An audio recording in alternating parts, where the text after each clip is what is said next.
ኢትስዊች የቢዝነስ ዘገባ ስፖንሰራችን ነው ከልብ እናመሰግናለን ተመልካቾች እንደምንላችኋል የሰዓቱን የቢዝነስ ዘገባዎች ይዘን ቀርበናል አብራችሁን ቆዩ የንጋት ሐይቅ በአሳ ሀብት ልማቱ ላይ ያበረከተ ያለው አስተዋጽኦ ከፍተኛ ነው ሲል የቤኒሻንጉል ጉሙዝ ክልል ግብርና ቢሮ አስታወቀ ለወጣቶች የስራ ዕድል በመፍጠር ረገድም ሐይቁ ከፍተኛ ጥቅም እየሰጠ ይገኛል ተብሏል መንግስት ይህንን ሀብት በመጠቀም የአሳ ማቀነባበሪያ ፋብሪካ ከፍቶ ወደ ውጭ ለመላክ እየሰራበትም ይገኛል ተብሏል የዝባለም ጌታነህ ኢትዮጵያ በ2003 ዓመተ ምህረት የማይቻል የሚመስል ግዙፍ ፕሮጀክት ይፋ በማድረግ ታላቁ የኢትዮጵያ ህዳሴ ግድብ የሚል ስያሜ ሰጥታ በሀገር ውስጥ ዕውቀትና ገንዘብ ጀምራ መጨረስ ችላለች። አሁን ላይ ያ የማይሳካ የመሰለው ታላቁ የህዳሴ ግድብ ግንባታ ከብዙ ውጣ ውረድና ሀገራት በኢትዮጵያ ላይ ያሳዩት ከነበረው ዛቻ ሁሉ አልፎ ዜጎች በብርቱ ክንዳቸው ከዳር አድርሰው ኃይል ማመንጨት ጀምሯል። የታላቁ ህዳሴ ግድብ ኃይል ከማመንጨት ባሻገርም አገልግሎቱ ብዙ ዘርፎችን ያቀፈ ነው። ግድቡ የአሳ ሀብት ልማትን በሰፊው መስራት የሚያስችል ሰው ሰራሽ ሐይቅን ፈጥሯል።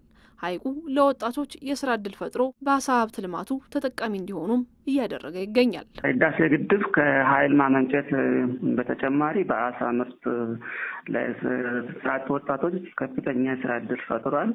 እንግዲህ ከዛ ውስጥ በማህበራቶቹ ሲጀምር በዚህ በህዳሴ ግድብ ሐይቁ ላይ ወደ 74 ማህበራት ተደራጅቶ ህጋዊ እውቅና አግኝቶ ተደራጅቶ ከዛ ውስጥ ወደ 34 ማህበራት ኦልሬዲ ስራ ውስጥ ገብቶ እየሰሩ ነው ያሉት።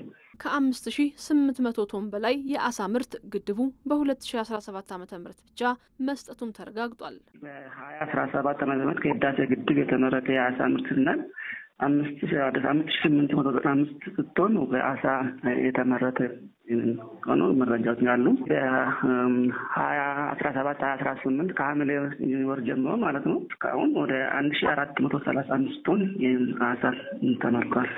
በግድቡ እየተመረተ ያለውን ከፍተኛ የአሳ ምርት ፈጣንና በቂ የገበያ ትስስር ለመፍጠርም መንግስት ከባለ ሀብቶች ጋራ በጋራ እየሰራበትም ይገኛል። ገበያ ትስስር እነዚህ አቅም ያላቸው ባለ ሀብቶች እነዚህ የፍሪጅ ማኪና ያለው ማለት ከአዲስ አበባ ይመጣሉ ከነሱ ጋር በማገናኘት እነሱ ያመርታሉ ባለሀብቶቹ ከነሱ ጋር ውል በመግባት ምርቱን ተመርቶ ወደዚህ ወደ አሶሳ ማዕከልም ወደ አዲስ አበባ በተለያዩ እንትኖች እየተጫነ ይገኛልና የገበያ ትስስሩ የተፈጠረ ነው የሚገኘው። በአቅም ያላቸው ባለሀብቶች ከተለያዩ ቦታዎች ይመጣሉ እነሱ ሲመጡ እነዚህ ማህበራቶች ጋር የማገናኘት ስራ እየተሰራ ነው የሚገኘው። የንጋት ሐይቅ የአሳ ሀብት ልማቱ ላይ እያበረከተ ያለው አስተዋጽኦ ከፍ ያለ ነው። ለዚህም መንግስት በቀጣዮቹ ዓመታት የአሳ ማቀነባበሪያ ፋብሪካ በመክፈት ወደ ውጪ እስከ መላክም እቅድ ይዞ እየሰራበት ነው።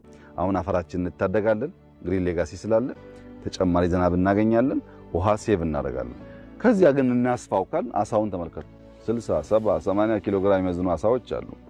ወደፊት የአሳ ፋብሪካ እዚህ ስናቋቁም አሳዎች በቀላሉ እያወጣን እያዘጋጀን ፓክ እያደረግን በሀገር ደረጃም ከሀገር ውጭም ለመጠቀም በእጅጉ ያግዛል።